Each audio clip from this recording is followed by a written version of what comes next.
का पहला दिन एक बेलपत्र शिव को अपनी मनोकामना कर 5 जगह पर बेलपत्र चढ़ाना जरूरी होता है सावन के महीने में।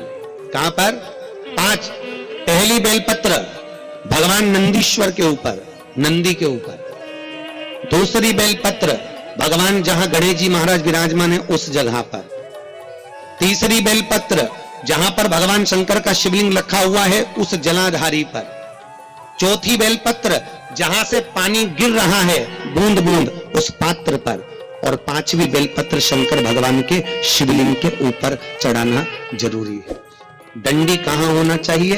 आप बैठे हो आपके ठीक विपरीत की ओर शिवलिंग में चढ़ाते समय डंडी का भाग होना चाहिए महाराज, ठीक विपरीत। कई लोग डंडी का भाग गणेश जी की साइड कर देते, जहां से पानी बहता है उस ओर डंडी रख देते, पर डंडी का भाग पीछे की ओर, समर्पण शिव का।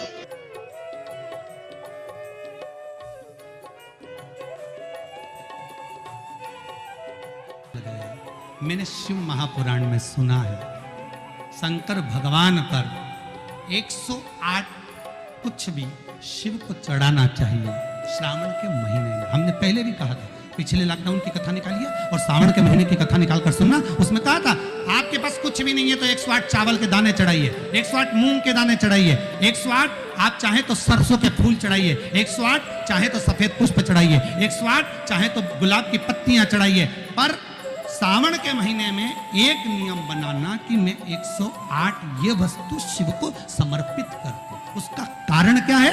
तो स्कंद पुराण में लिखा है शंकर भगवान को सावन के महीने में जब हम 108 कोई वस्तु समर्पित करते हैं तो शंकर उसको लाख और करोड़ों गुना कर हमको पूरे वर्ष में प्रदान कर देता है। इसलिए श्रावण महीने में 108 की महत्व। बाबा से विनय निवेदन, उसके चरणों का सोमवार के दिन शंकर जी के मंदिर के सामने तुमरुका जी का नाम लेकर दिया लगाकर जिस काम को तुमने दुनिया के आगे कहकर देख लिया, कर देख लिया, नहीं हुआ, उस कार्य को एक बार दिया लगाकर निवेदन कर फिर जाकर देखना, काम आगे बढ़कर ही रहेगा, छूटेगा नहीं, अग्रणी नहीं।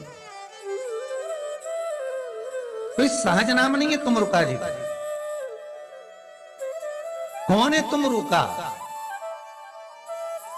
जिसका व्याख्यान शिव महापुराण में बारंबार आता है, जिसकी भक्ति की श्रेष्ठता देवऋषि नारद से भी प्रबल मानी गई है। देवऋषि नारद को तो कई बार अभिमान आ गया। एक बार भगवान विष्णु के सामने जाकर कहते हैं कि मेरे बराबर नाम नहीं लेता कोई तुम्हारा। भगवान शंकर के सामने जाकर कहते हैं कि कामदेव को मैंने जीत लिया। ब्रह्मा जी के पास जाकर कहते हैं कि सृष्टि का निराकरण करना आपका काम है, पर मैं सारी सृष्टि का भ्रमण कर लेता हूं एक क्षण में। जो देवऋषि नारद इंद्र के सामने जाकर कहते हैं कि तुम्हें सत्ता का आधिपत्य जताना नहीं आता, आधिपत्य कैसे कहते हैं वो जानते नहीं हो आप। वो देवऋषि नारद जिनके भीतर भजन का बल, तब साधना का अहंकार इतना ज्यादा हो गया था कि देवताओं को भी कई बार देवऋषि नारद को नीचा दिखाने के लिए बंदर का मुख लगाना पड़ा था, अहंकार को छोड़ने। पर उसमें भी प्रबल तुमरुका जी जो शिव महापुराण की कथा कर रहे हैं उसमें भी प्रबल,